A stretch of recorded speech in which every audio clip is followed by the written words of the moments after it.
Synectic model adalah merupakan salah satu model pembelajaran yang kalau kita memahaminya dari segi makna, synectic itu sebenarnya understanding together.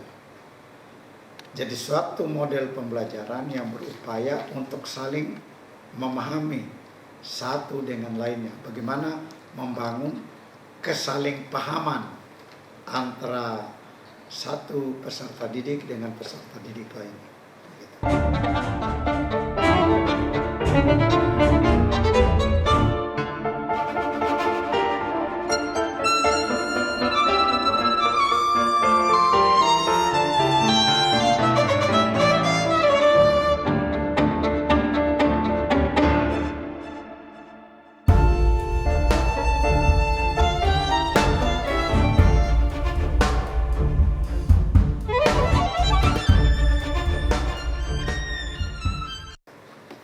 Kalau kita melihat sejarahnya ya, sebenarnya synectic model ini dikembangkan oleh William Gordon pada tahun 1961. Nah, William Gordon ini dia mendesain model ini dengan maksud untuk mengembangkan atau meningkatkan kreativitas berpikir peserta didik untuk menyelesaikan masalah. Jadi kemampuan problem solvingnya gitu. Dengan mengembangkan analogi, membuat analogi dengan melibatkan pendekatan rasional dan emosional untuk menghadirkan solusi.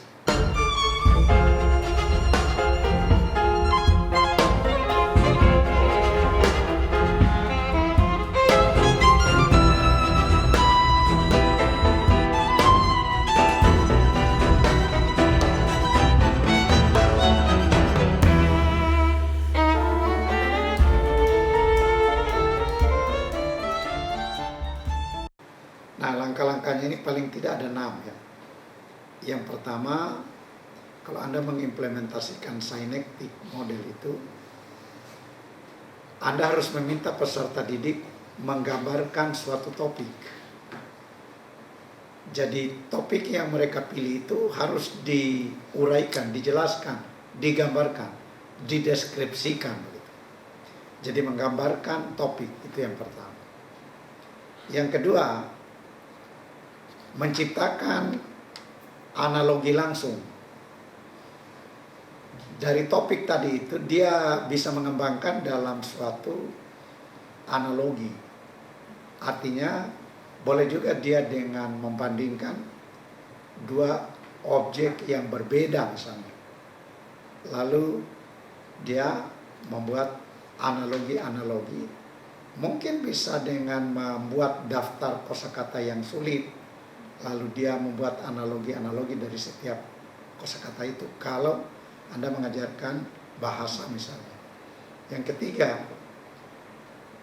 peserta didik diminta untuk menggambarkan analogi menurut masing-masing peserta didik.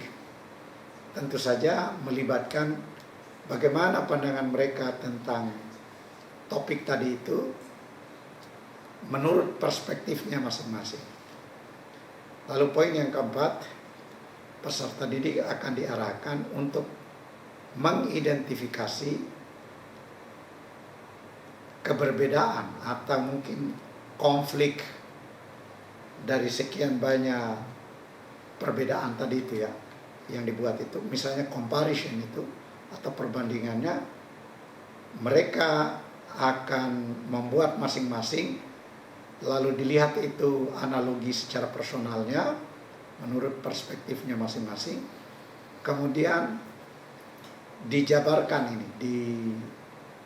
dibuatkan listnya begitu dari sejumlah perbandingan tadi atau konflik dari suatu kata begitu, kata yang berbeda tadi itu. Nah, mengidentifikasi sebenarnya identify compressed conflict. Itu kata kuncinya. Yang kelima, menciptakan analogi baru. Jadi setelah peserta didik membuat analogi secara bersama-sama, lalu diminta untuk membuat analogi secara individu berdasarkan perspektifnya masing-masing. Sekarang bagaimana dia membangun analogi baru, gitu. Membuat itu uraian baru atau list-list baru atau penjelasan-penjelasan baru dengan mengedepankan analogi.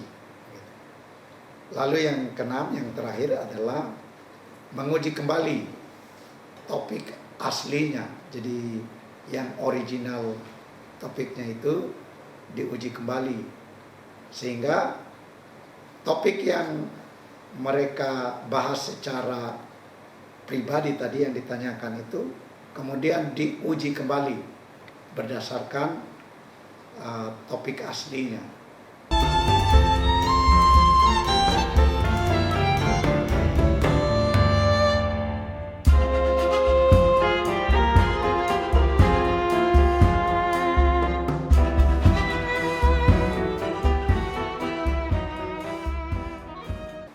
Saya kira keenam poin itu yang menjadi fokus dari synectic model atau model synectic itu.